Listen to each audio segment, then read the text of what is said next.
À la TFM, Soir d'info, la suite ce soir avec le président de l'institution tripartite nationale de dialogue social, le Haut Conseil du dialogue social, M. Maud Lamine Dianté. Bonsoir. Bonsoir, cher. Au prix de quel renoncement le pacte de stabilité sociale sera-t-il mis en place au Sénégal?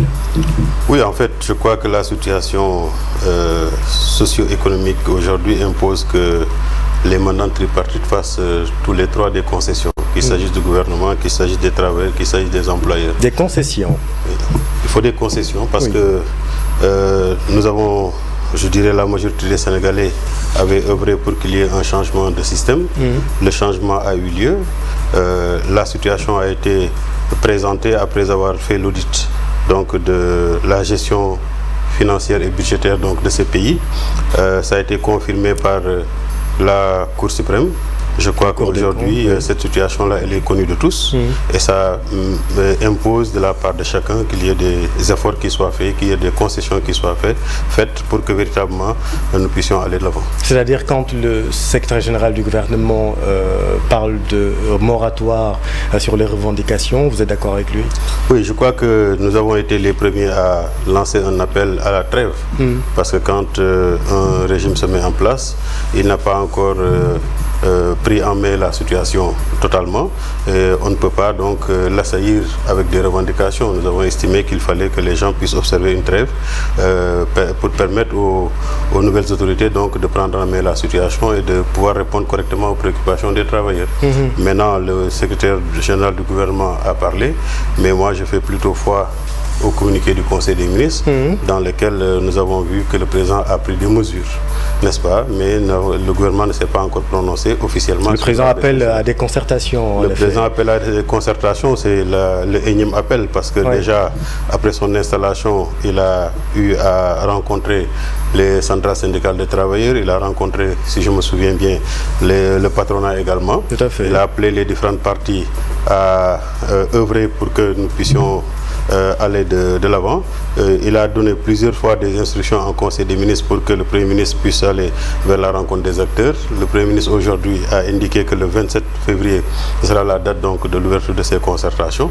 Je crois qu'il faudrait que les uns et les autres attendent cette ouverture de concertation pour essayer de voir maintenant comment trouver des consensus. Mais est-ce que vous comprenez l'impatience de vos anciens camarades? Je rappelle que vous avez changé de casquette récemment. Est-ce que vous comprenez quand même cette impatience et comment, en quoi la situation est-elle vraiment étriquée aujourd'hui au point de menacer, en tout cas de poser une situation très complexe aujourd'hui? Oui, en fait, vous savez... Il y a des centrales syndicales qui craignent le pire. On va peut-être vers une crise sans précédent. Est-ce que vous avez un peu ce pressentiment ou pas? Oui, je pense peut-être que les gens sont en train de dire à haute voix leurs préoccupations. Oui. Mais toujours est-il que pour moi, le baromètre, c'est l'ouverture de ces concertations entre les mandants tripartites, le gouvernement à la tête duquel on a le Premier ministre, le patronat avec les employeurs et les organisations de travailleurs à travers les centrales syndicales ou d'autres syndicats. Je crois que le Premier ministre, en tout cas, nous sommes impliqués dans le comité restreint qui prépare cette rencontre-là. Avec les partenaires sociaux? Oui, avec les partenaires sociaux, mais il y a un comité restreint qui a été mis en place par M. le Premier ministre autour de son directeur de cabinet. Et nous sommes membres de ce comité restreint et nous sommes en train de faire un ratissage le plus large possible pour que l'ensemble des acteurs puissent être là pour engager les discussions. Les dossiers ont besoin d'être remontés à la primature pour être résolus?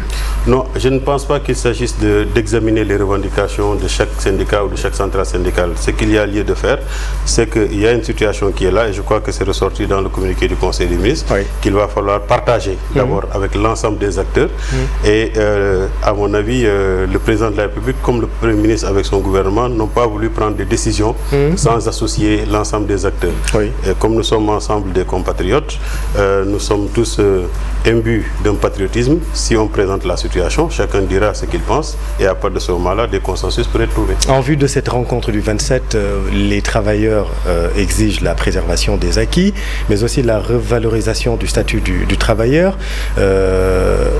Et du côté du gouvernement, on parle d'une cure d'austérité. Comment trouver le juste milieu selon vous? Oui, je crois que le juste milieu sera trouvé parce que, vous savez, quand le gouvernement fait des efforts aujourd'hui Ils ont parlé donc de la réduction du train de vie de l'État. Oui. Je crois que même M. le Premier ministre a parlé de la réorganisation des agences. Peut-être que certains vont aller dans le sens des... Ils ont parlé aussi de baisse des salaires, hein, les plus élevés en tout cas, le rebasing salarial. Oui, mais la baisse des salaires, je ne pense pas que ce soit la majorité des travailleurs, oui, la majorité des salariés. Donc c'est peut-être ceux qui ont un certain niveau de salaire. Je crois que quand tous ces efforts-là sont dits par le gouvernement, il y aura quelque part, comme je l'ai dit, qu'il y ait nécessairement que les autres Sénégalais également puissent faire l'effort nécessaire pour que nous puissions arriver à une situation. Maintenant, c'est-à-dire toucher des acquis? Non, parce que... Le salaire quand même, on connaît la sacralité. Oui, mais pour le moment, je crois que le gouvernement n'a pas pris cette décision-là. Je ne voudrais pas que les gens aillent avec des préjugés à la rencontre avec le gouvernement. Pour moi, les gens n'ont qu'à y aller peut-être avec un préjugé favorable pour se retrouver autour d'une table. Mais aujourd'hui déjà, quand le gouvernement dit qu'ils doivent aller vers... une loi de finances rectificative précipitée, c'est-à-dire que la situation est suffisamment grave. Parce que nous savons tous qu'au Sénégal, la loi de finances rectificative intervient vers le mois de juin-juillet. Mais si le gouvernement est dans les dispositions aujourd'hui, au courant du mois de mars ou du mois d'avril, aller vers une loi de finances rectificative, c'est-à-dire que la situation est suffisamment grave. Mais ce qui est important, c'est que le président de la République l'a dit hier en Conseil des ministres, en lisant donc le communiqué du Conseil des ministres, c'est demander au président de la République, au Premier ministre, autant pour moi, de lui faire un agenda pour l'application des recommandations de la Commission, de la Cour des comptes. Oui, donc comme le Premier ministre, vous, en tant que président du Haut Conseil du dialogue social, vous appelez les travailleurs, en tout cas les syndicalistes, à un effort patriotique, c'est ça? Oui, en fait, nous, au niveau du Haut Conseil du dialogue social, je dois dire que nous avons reçu la quasi-totalité des syndicats, et même d'ailleurs la coalition des centrales syndicales avec lesquelles nous avons discuté. Nous, notre rôle, c'est un rôle de médiation et un rôle de facilitation. Nous avons fait les diligences et des rencontres ont eu lieu avec les syndicats. Bon, maintenant, ils peuvent juger qu'ils ne sont pas encore satisfaits, mais nous devons reconnaître à la vérité que pour un gouvernement qui a été mis en place, qui n'a pas encore fait 10 mois au pouvoir, il y a quand même des efforts qui ont été faits à l'endroit. Lesquels, par exemple? Vous prenez l'exemple. Certains disent avoir épuisé toutes les voies de recours. Comment expliquez-vous? Oui, mais ça veut dire que quand il y a une situation exceptionnelle, il faut qu'il y ait un comportement exceptionnel. Nous sommes dans une phase de transition de régime. Nous-mêmes, si je prends mon exemple, en 2012, quand Macky Sall est arrivé au pouvoir, on était dans une situation de grève. Vous étiez secrétaire général. J'étais secrétaire général et coordonnateur du grand cadre des syndicats de l'enseignement. Mais nous avons observé une pause pour permettre au nouveau régime qui était installé d'aller vers des trucs. Donc, aujourd'hui, cela n'a pas été le cas. Nous avons rencontré les syndicats d'enseignants, par exemple le G7. Ils nous ont dit qu'ils voudraient une réunion du comité de suivi avant la fin du mois de novembre. Vous vous rappelez qu'en novembre, déjà, il y avait la campagne électorale et les élections législatives. Nous avons fait les diligences, le ministre de la fonction publique les a reçus. Des négociations ont été ouvertes. La question nodale des décisionnaires a eu une avancée. Je ne dirais pas que c'est un acquis total, mais une avancée sur ces aspects administratifs. Je crois que comme ça, les gens ne peuvent pas souligner ça. Maintenant, nous avons toujours dit au gouvernement, à l'ensemble des autorités, quand un syndicat dépose un préavis de grève, la loi vous impose d'examiner le préavis de grève et d'ouvrir des négociations dans le mois qui suit le dépôt. Donc, Elhadj Malick Youm, par exemple, dit qu'ils n'ont même pas eu d'accusés de réception. Comment l'expliquez-vous aussi? On parle beaucoup de mépris aussi du côté du gouvernement. Votre prédécesseur, Innocence Ntap Ndiaye, parle, elle, de problèmes de communication. On ne peut pas prôner le plein emploi, dit-elle, et jeter en pâture le secteur privé. Est-ce que vous êtes d'accord avec elle déjà? Non, vous savez, nous... La plupart des travailleurs qui se disent être licenciés sont passés nous voir. Nous avons, je dois dire, examiné les dossiers au cas par cas. Il y a des dossiers qui font l'objet d'interpellation des autorités. Sur les licenciements, on va en parler parce que c'est un vrai sujet, mais sur le problème de communication que pointe votre prédécesseur, est-ce que c'est aussi quelque chose... Je crois que le gouvernement communique. Je crois que le gouvernement communique. Peut-être que les gens ne sont pas satisfaits sur le rythme de communication, le gouvernement communique. Mais quand aujourd'hui les voix s'élèvent pour dire qu'il faut que les gens communiquent, je crois que les autorités, particulièrement celles qui sont concernées par les négociations avec les travailleurs, doivent pouvoir communiquer. Donc je crois qu'à ce niveau, nous sommes tout à fait d'accord, mais quand même le gouvernement fait des communications. Maintenant... Vous trouvez toutes les excuses au gouvernement? Non, je ne trouve pas d'excuses au gouvernement. Si, un tout petit peu. Non, je ne trouve pas d'excuses. Je dis, les membres du gouvernement doivent communiquer. Oui. Doivent communiquer, surtout quand ils sont interpellés. Ça, je suis tout à fait d'accord. Oui. Maintenant, vous savez, quand un syndicat dépose un préavis de grève, évidemment, il doit s'attendre.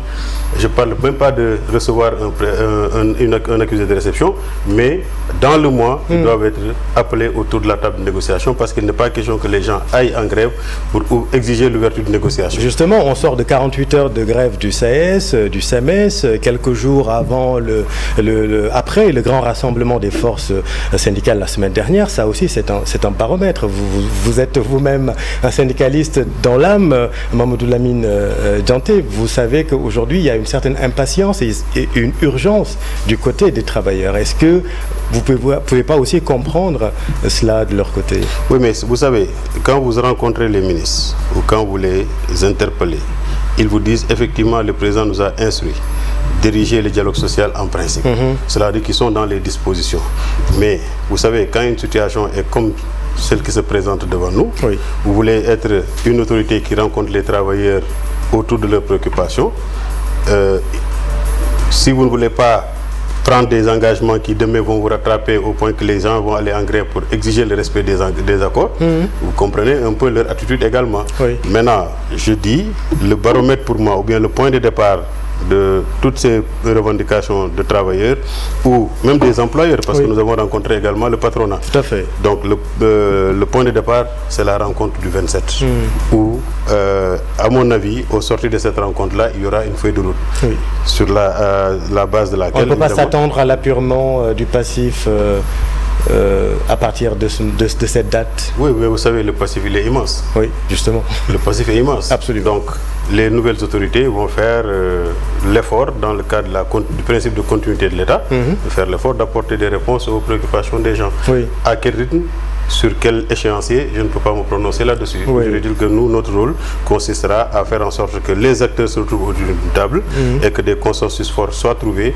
Et puis nous allons suivre pour que chaque partie puisse respecter ses engagements. On parlait des licenciements, vous l'évoquiez tantôt, Mamadou Lamine Dianté, des plans sociaux sont quotidiennement relayés par la presse. Que vous inspire ces pertes d'emploi, souvent précédées, c'est vrai, d'une mission d'audit du personnel dans plusieurs structures publiques? Oui, vous savez, nous, voilà comment nous avons procédé lorsque nous avons commencé à être interpellés sur la question des licenciements. Oui.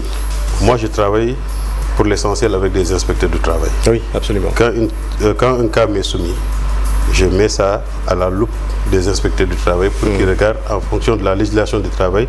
Est-ce que c'est conforme à la législation? Est-ce que ce n'est pas conforme à la législation? À chaque fois qu'un dossier est jugé non conforme à la législation, je prends la responsabilité d'écrire à l'autorité pour lui demander de revoir la situation. Vous l'avez fait dans quel cas spécifique? Je l'ai fait, peut-être qu'il y a un directeur général d'une agence qui est certainement en train de m'écouter. Oui. Je lui ai adressé la correspondance pour lui dire que voilà les dossiers sur lesquels j'ai été saisi. Nous avons fait les examens nécessaires et nous nous sommes rendus compte que dans ce cas d'espèce, vous n'avez pas le droit d'être licencié. Mais c'est quelle agence pour la transparence, hein, parce que nous sommes à l'ère de la vérité, n'est-ce pas? Oui, donc, mais vous savez, quand vous êtes dans le cadre de la médiation aussi, vous ne pouvez pas envoyer les gens comme ça au niveau de la vindicte. Mais quand un directeur d'agence enfreint la règle... Je donne l'information pour dire que nous restons objectifs, parce qu'en réalité, c'est ça notre mandat. Lorsque les autorités n'ont pas raison d'agir d'une certaine manière, nous leur indiquons qu'ils n'ont pas raison d'agir de cette manière-là. Et à part de ce moment-là, les correctifs... C'est au FONGIP? Non. Non. Vous voulez me faire dire? Non, mais je veux juste comprendre. Non, ce n'est pas au FONGIP. Je n'ai pas eu de dossier de la part du FONGIP. Alors, maintenant, il y a aussi une situation qui se présente. L'élection présidentielle a eu lieu le 24 mars. Le président de la République a pris fonction le 2 avril. N'est-ce pas? Quand des CDI qui n'ont pas été précédés de CDD, encore moins de stages, sont signés à l'appel à partir du mois de mars. On a comme l'impression qu'il y a un sabotage. Et deuxièmement, donc pour vous, en tant que président au Conseil du dialogue social, vous me dites que ces licenciements s'expliquent, c'est ça? Non, j'ai dit qu'il y a des licenciements qui n'étaient pas normaux. Qui n'étaient pas normaux. Et nous avons indiqué à l'autorité qu'il faudrait qu'ils revoient leur copie. Maintenant, je donne un autre cas de figure. L'autre cas de figure, c'est quoi? Vous voyez, quelqu'un est recruté, Mamadou Lamine Dianté est recruté comme chauffeur. Chauffeur. Avec un CDI. le chef de parc, le chef de parc lui dit, va prendre ce véhicule-là, il va faire tel coup, il dit, je ne sais pas conduire. Oui, j'entends bien, mais là j'ai l'impression d'entendre le porte-parole du gouvernement. Non, pas le porte-parole du gouvernement, je dis les cas qui ont été soumis au Conseil de dialogue social. Oui. Le chef de parc lui dit, va faire telle course. Il te dit, je ne sais pas conduire. Oui. Il n'a même pas un permis de conduire, il est recruté comme chauffeur. Oui. Et au point que la masse salariale dépasse le budget de l'agence. Oui. Et s'il ne veut pas qu'à la fin du mois il se retrouve avec des salaires impayés, il dit dans ce cas-là, je vais dégrossir le même personnel pour pouvoir prendre en charge les autres travailleurs qui effectivement travaillent au sein de mon entreprise. Oui. Ça aussi c'est compréhensible. Donc vous cautionnez ces licenciements? Je ne cautionne pas de licenciement. À l'appel, comme dit Innocence Tabdiaï. Je ne cautionne pas de licenciement. Je présente les choses telles qu'ils sont arrivés au niveau du Haut Conseil. Les motifs, c'est vrai, sont bien différents, mais comment éviter une casse sociale? Vous le savez, derrière un salaire, c'est une famille entière, Mamadou Lamine Dianté. Oui, je sais. Mais ce qui est clair, nous, notre appel à l'ensemble des mandants tripartites, gouvernement, employeurs et travailleurs, c'est que dans un élan patriotique, que les gens se retrouvent autour d'une table, voir ce qui est possible avec un échéancier. Et je crois que c'est comme ça que le gouvernement doit procéder. Très bien. À la suite du rapport de la Cour des comptes, vous en parlez, l'État annonce donc un programme spécial de maîtrise des dépenses publiques, lit-on dans le communiqué du Conseil des ministres hier, donc en tenant compte des impératifs économiques et sociaux à court et moyen terme, l'appurement du passif, je reviens là-dessus, de tous les accords signés, pour reprendre Elhadji Malick Youm. Est-ce que ça fait partie des impératifs sociaux? Oui, je crois que dans tous les cas, un accord reste un accord. Oui. Et si c'est un passif social, il doit être épuré. Mais encore une fois, il faut que nous tenions compte du contexte socio-économique de notre pays. Parce que le gouvernement serait d'une irresponsabilité totale s'il prend des engagements qu'il ne peut pas honorer, au point qu'après les syndicats d'enseignants ou les syndicats de travail ou les centrales syndicales se lèvent pour demander le respect des accords.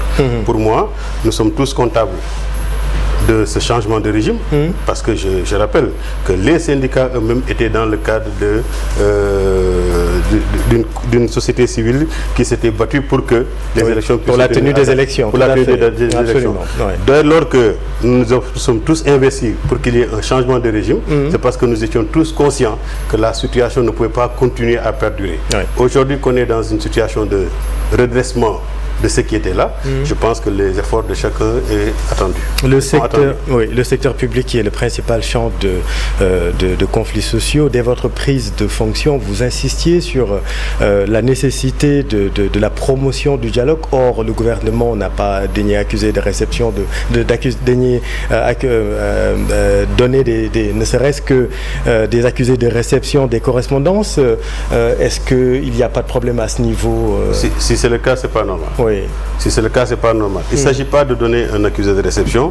Il s'agit de convoquer les syndicats qui a déposé un préavis de grève dans le mois, dans le délai de 2 mois après le dépôt du préavis de grève, pour examiner les revendications des travailleurs.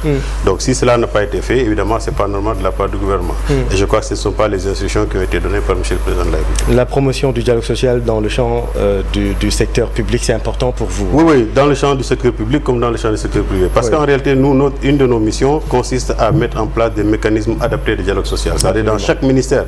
Et entre le début de cette semaine-là et aujourd'hui, nous avons rencontré beaucoup de ministres. Nous leur avons dit qu'il faudrait qu'ils songent à mettre en place un comité sectoriel du dialogue social, à l'image de ce qui s'est fait au niveau de l'éducation nationale. Alors, et d'ailleurs, les syndicats n'ont cure du comité du dialogue social, secteur éducation et formation. Donc, normalement, c'est le premier tamisage, c'est au niveau donc, du comité du dialogue social, secteur de l'éducation, avant de penser à autre. Donc, le ministère de l'éducation est en avance sur les autres ministères. Ce n'est pas le cas encore au niveau du ministère de l'enseignement supérieur. Ce n'est pas encore le cas au niveau du ministère de la justice. Ce n'est pas encore le cas au niveau du ministère de la santé.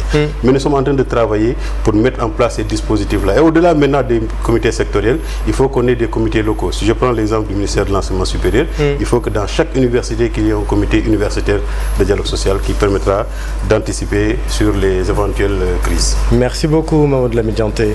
C'est moi qui vous remercie. Et je profiterai également pour présenter mes sincères condoléances à votre PCA, oui. Youssou Ndour, à Bouba Ndour et à toute la famille à la suite de la perte de leur papa. Oui. Qu'Allah ait pitié de son âme et l'accueille au paradis. Merci beaucoup Mamadou Lamine Dianté, et encore une fois nos condoléances attristées à toute la famille Ndour suite à la disparition de El Hadj Elimane Ndour, inhumé à Poufoune. Merci de votre fidélité à TFM. Restez avec nous. Vous êtes au bon endroit. Bonne soirée.